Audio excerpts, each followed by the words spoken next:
have a very special guest here, someone who I'm going to interview, and you'll find out he's a very interesting dude. So his name is George, and because the way he was dressed caught our attention, we went to talk and we found out he's a very interesting person. So you're going to tell us your name again, you're going to talk about the way you're dressed in your trade, you're going to tell us what it is. Hello, oi, bom dia. So know me George, my name is Georg, and I come from Germany. I'm a traveling carpenter, a journeyman, and yeah, I came to Brazil just 2 weeks ago, and it took me a little while. I came by boat, left Germany in October. So George, please let us know a little bit about your clothing. Why are you dressed like this? Why do you dress the way you do? It's because of the tradition I live in, and the dress is part of it. We dress like this so people know we are not just normal travelers. We are skilled craftspeople from different trades we learn. And I'm a carpenter, but there are others out there like cabinet makers, smiths, people who brew beer or make cheese or cook, or tailors, and like whatever you can think of. Like we do an apprenticeship in Germany that takes usually around 3 years. We work with one master for that time. It's a thing Germans have done since 800 years when towns arose, and they set up a system of passing on their knowledge. They also made it a part of it that after an apprenticeship somebody had to travel. Like I've seen documents and they say between 2 and 10 years depending on time, town and craft of how long people were actually literally banned from their home and weren't allowed to go back. Since 150 years it's not like that anymore, it's not a must, but the tradition is still passed on. Right now there are about 500 people from about 40 different crafts traveling. I guess roughly 10% women, the rest are men. The hat is a symbol of freedom. It's a hat that the lords were wearing and were showing and saying that they didn't have to work. And yeah, people that belong to the working class, they were wearing small hats and they were comfortable for work. But we chose to wear a hat that the people that used to own us were wearing, and decide to do what we want to do, and we want to work and we want to do this lifestyle, and the hat is a symbol of that.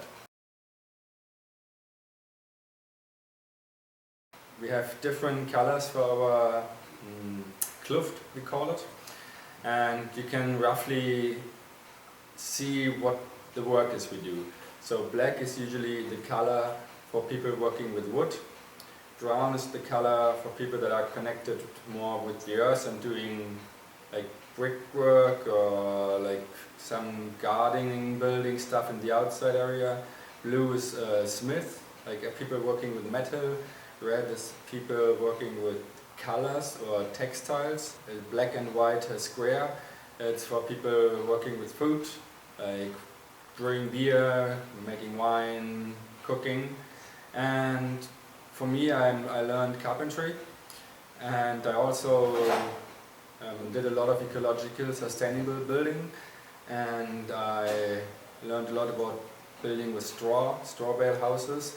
I know how to work with clay, and for me I chose brown because of that reason, and also because for black you need the most chemicals for any color to tan it. So yeah, brown is, I like, it's the color that people were wearing 500 years ago, where they didn't have real black.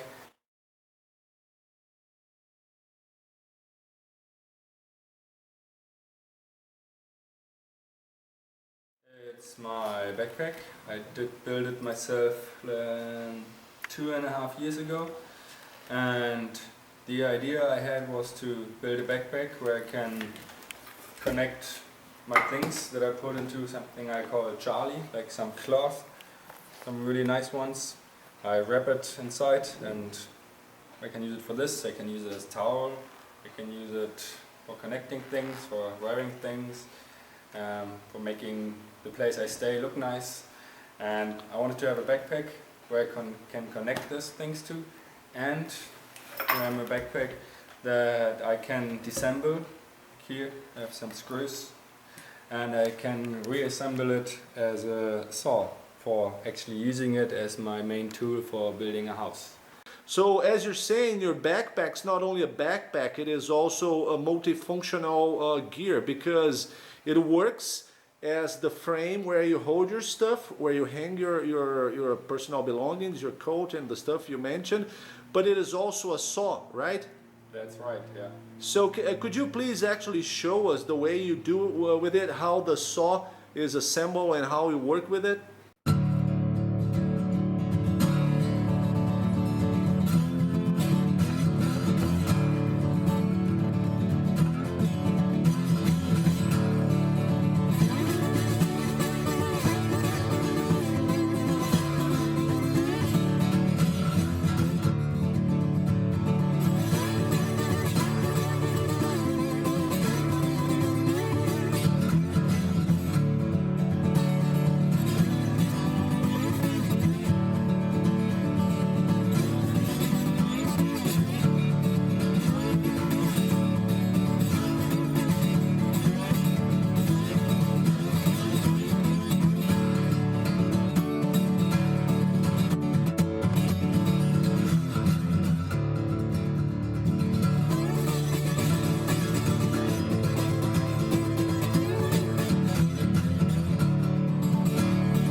By now, it's just about 3.5 years. That's Right. when I started with somebody for 1 month. He taught me the tradition, and since then I'm on my way, sometimes alone, sometimes with some friends.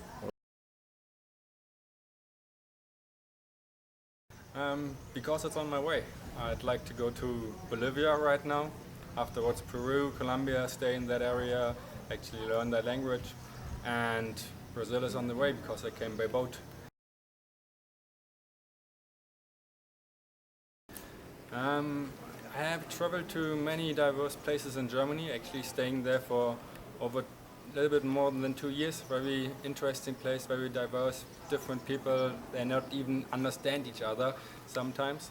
And then one winter I was in New Zealand, Australia, Vanuatu, Bali, like flying.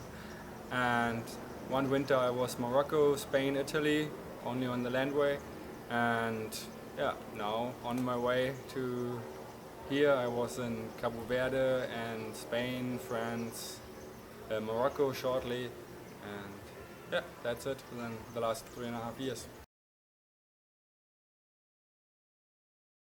When I was in Vanuatu, many small islands, and I just walked away from the airport, and for 2 days I was like not meeting anybody. I was living on the beach and cutting down coconuts from the tree, and I probably tried to open a coconut, and I had my saw with me, and that came in very handy, and I lived off of it for 2 days. So I hope you guys enjoyed this video. This was Juliano Toniolo from Brazil, and I'll see you in the boonies.